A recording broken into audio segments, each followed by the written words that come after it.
A woman was cooking in her kitchen when she suddenly heard strange noises coming from the sink pipe. When her husband Juan returned home, he asked why she hadn't prepared the food. The woman told him about the strange sounds. Juan checked himself but didn't hear anything. However, his wife insisted that she had heard people whispering, saying they were going to kill her. Juan assumed that the noise was due to repairs in their neighbor's house. He told his wife not to overthink and to rest.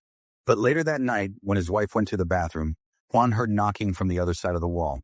Who would be knocking on the wall at 5 a.m.? Annoyed, Juan told his neighbor to stop, but as soon as he tried to sleep again, the same noise returned. Frustrated, he went to Walter, his neighbor's house, and rang the doorbell. Someone opened the door, but no one spoke. This puzzled Juan, and he returned home. That's when he realized the actual noise was coming from his own bathroom. When he entered, he saw his wife thrashing around, colliding with the walls as if she were possessed. Juan desperately tried to stop her, but she kept hitting the walls uncontrollably. A little later, 3 people came to meet Juan, a forensic expert, a paranormal investigator, and a female professor. They clarified that they did not believe Juan had killed his wife. Instead, they wanted to understand if anything strange had happened recently. After thinking for a while, Juan mentioned that his neighbor Walter had been acting very oddly in the past few days, making strange noises at night. Hearing this, the professor was shocked. It turned out that Walter had contacted her a few days earlier, and he had said that strange incidents were happening in his house as well. A few days ago, Walter had started feeling that there was some invisible force in his home. This had been going on for months. He called the professor, but at that time an assistant answered the phone and told him to call again the next day. Whenever Walter returned home, he always felt like there was something under his bed, but whenever he looked, he found nothing. Thinking about it constantly kept him awake, and he couldn't sleep without sleeping pills. One night while he was sleeping, his bed suddenly started shaking. Terrified, he peeked underneath, but there was nothing there. However, as soon as he lay back down, a shadow appeared right in front of him. At that moment, the room's light went out. When he tried to press the switch, nothing happened. He remembered that there was a plug under the bed. As soon as he inserted the cord into the plug, a strange shadow suddenly ran out of the room. Out of fear, Walter hid under his blanket and started praying to God.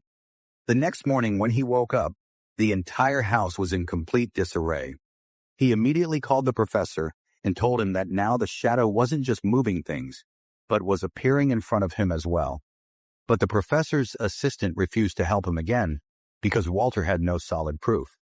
In the evening, Hun visited Walter's house and asked him about knocking on the wall.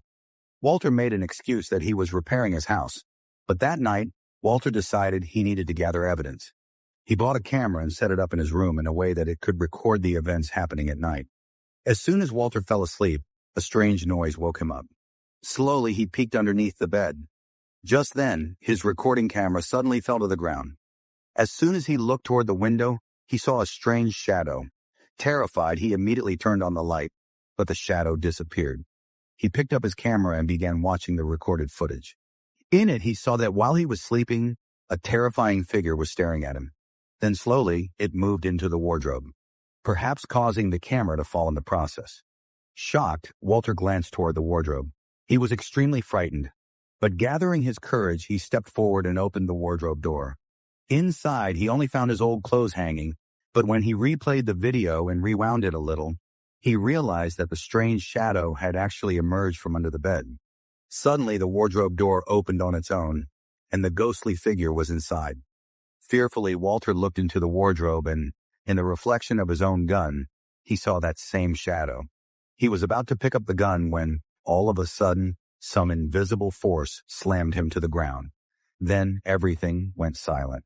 The next morning, a child accidentally wandered near Walter's house while playing football.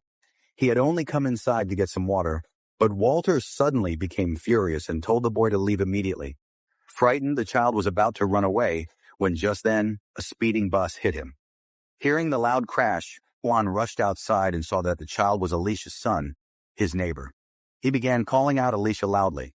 A while later, the police arrived and started investigating. The blood on the road was cleaned up and washed away, a detail that would later prove to be important.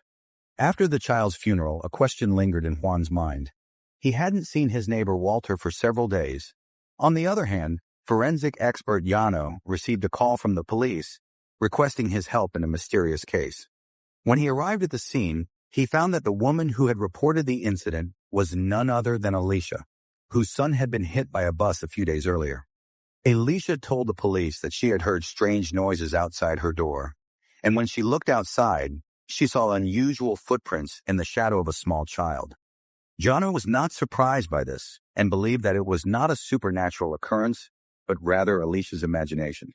He suspected that Alicia was unable to cope with her son's death and might have even dug up his body from the grave herself. As Jano and the police were discussing the situation, a glass of milk placed on the table suddenly fell on its own. This made Jano pause for a moment. He suggested that the child's body should be reburied immediately and that this incident should not be recorded in the police report. This was because the officer in charge, Fuse, was Alicia's ex-boyfriend. If it became known that Alicia had exhumed her son's body, she would be sent to a mental hospital. To avoid this, Jano advised Fuse to write in the report that the movement of the corpse was due to post-mortem muscle contractions. He also recommended giving Alicia some medication to help her stay calm. As Jano stepped out of the house, he noticed a woman standing across the street taking pictures of the incident. She looked familiar, so he approached her to talk. During their conversation, he realized that she was none other than Professor Albert, a researcher of supernatural phenomena. Jano asked her what she was doing there. Albeck said that he had heard about the strange incidents happening in the area and had come to understand them. He also found out that when he rang the doorbell of this house, someone opened the door but no one spoke from inside. Jano found all this very strange. He told Professor Albert that if she was researching paranormal events, she should join him in investigating this case. After this, Jano and Professor Albert sat in the drawing room and began discussing the matter. Jano mentioned that he had been working as a forensic expert for the past 15 years, but he had never seen such a mysterious case before. Although he had encountered several paranormal incidents in his life, he believed that even if these events were real, they should not be unnecessarily sensationalized. Instead, it was better to resolve them peacefully. Professor Albert completely agreed with him. Just then, a small child, searching for his toy, unknowingly passed through the wall and entered the room. By mistake, he saw the corpse placed in the room. As soon as his eyes fell on the dead body, its head suddenly turned towards him. On the other hand, when forensic expert Jano was shown an old photograph, he dismissed it as mere coincidence. However, Professor Albert noticed a connection in it. She believed that there was definitely a deep link between these three mysterious incidents. Suddenly, a loud scream of a child was heard from outside. When Albert looked toward the door, she found it open. She immediately realized that someone had entered. To be cautious, they placed the corpse inside a fridge, but they were unaware that the entire incident had been recorded on the child's camera. After this, Jano met police officer Fuse, and both decided that while the deceased mother was asleep, they would dispose of the body. But as soon as they started moving the corpse, the refrigerator suddenly began to shake as if someone inside was trying to open it. After this incident, Professor Albert convinced Fuse to cooperate. Then, by connecting the events chronologically, they discovered that these three cases had some deep connection. The police had granted them permission to investigate, but they also needed Hu Wan's written consent since part of the investigation had to take place inside his house. Wan had already given his approval. Now Fuse and Rosentalk went to Alicia's house with Albert. However, Alicia had not paid her electricity bill for a long time, and the power had been cut off. Meanwhile, the forensic team went to the deceased child's house, which was directly opposite Walter's home. On the other hand, Professor Alicia set up Albert's scientific instruments to detect the paranormal activities happening there. Due to the power outage in Alicia's house, Fuse asked the professor if they should restore the electricity, but Rosentalk refused. He believed that spirits were more active in the dark, and to uncover the truth behind this case, darkness was necessary. Strange events began to occur. When Fuse and Rosentalk reached the kitchen, they noticed that some utensils were mysteriously stuck to the top of the cupboard.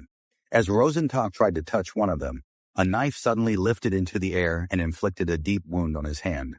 As Fuse stepped forward to help, Rosentalk noticed something even more sinister. Something hidden inside the cupboard was feeding on his blood. Seeing this, Fuse immediately pulled out his gun, but Rosentalk stopped him from firing and started pulling the knife out of his own wound. After that, Funes took Rosentalk to a safe place. As Rosentalk was cleaning his wound, Funes realized that all